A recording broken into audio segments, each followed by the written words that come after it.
by the blood of our people are your lands kept safe. I see in your eyes the same fear that will take the heart of me.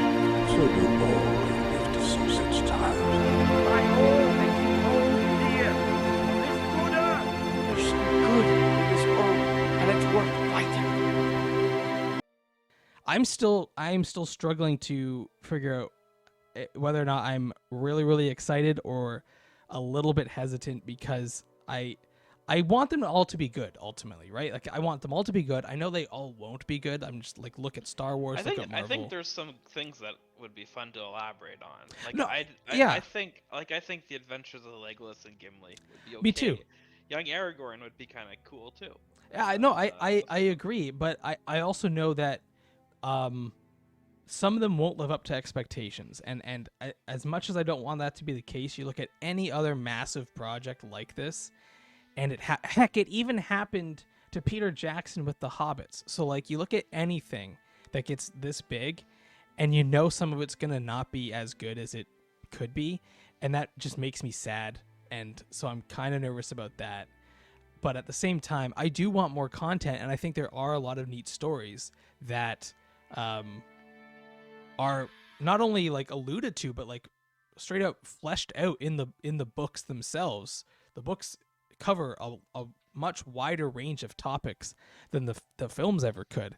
And so there's a lot of stories in there and songs that are talking about stories that would be good standalone pieces within a greater Tolkien, or I don't even know what we're calling this, Middle Earth landscape, like franchise.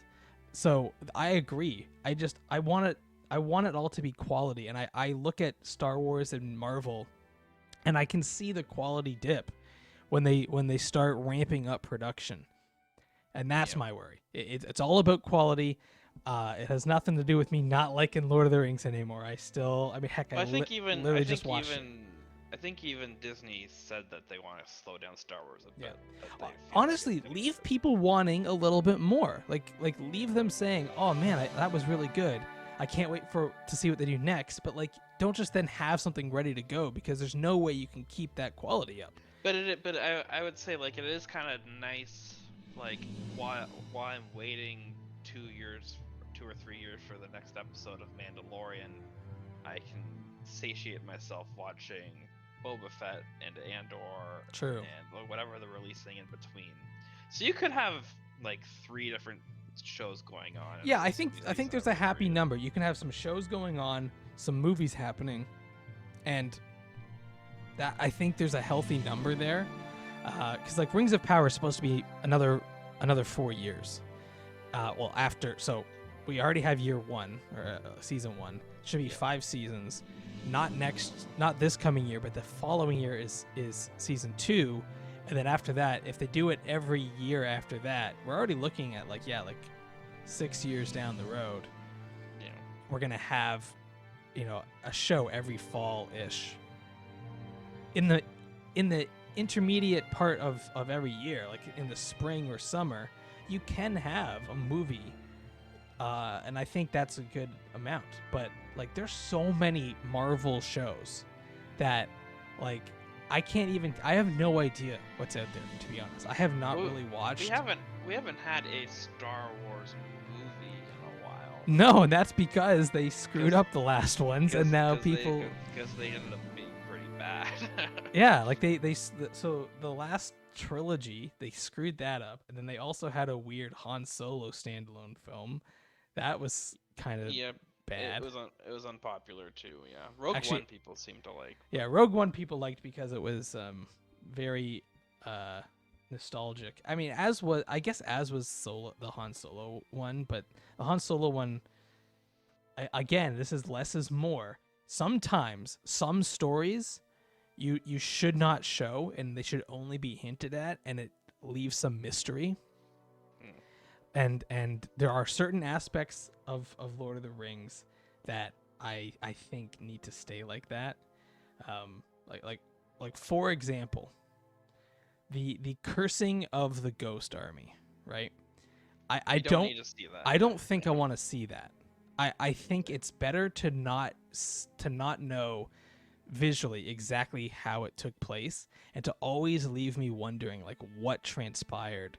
When did these guys realize that they had screwed up? You know what I mean? Like that, like they didn't all just die.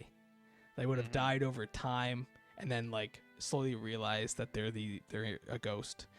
That aspect, I think, leave that as a mystery and just as an interesting piece of Middle Earth. Stuff like that. There's just elements where over explaining it makes it seem dumb. You know what I mean? Like if you go into too much detail, people start to go, you know what? I don't know if I like this concept anymore. And then my worry is you wreck what made it good in the first place. You all of a sudden you wreck movie 3 of the trilogy, which would not be okay. So you have to be careful what you play with when you go to expand these things.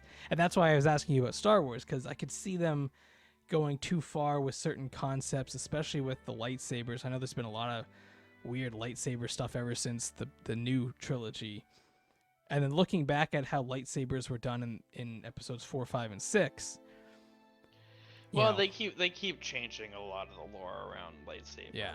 Like it used to be the red crystals were red because the Sith didn't have access to real kyber crystals, so they're being synthetic ones that happen to be red.